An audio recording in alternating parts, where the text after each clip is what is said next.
बुद्धीच्या सागरातील मंथन भीमात होते, समतेच्या भावनातील चंदन भीमात होते, तालात जीवनाच्या विषमता नाचली, न्यायाची रागदारी गुंजन भीमात होते।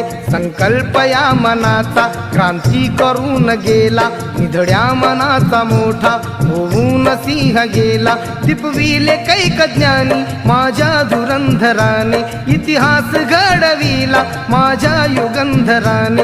ही आस नाही केली श्रीमंतीच्या धनाची, फुलविली बाग ऐसी येथे परिश्रमाची। दुःखाला झेलणारा काळाला छेदणारा, गुणवंत पाहिला मी अन्यायी झुंजणारा। विसरून गेला शेवटी जातीयतेची ज्वाला, भीमराव माणसाला माणूस करून गेला। काळाच्या डोळ्यावरती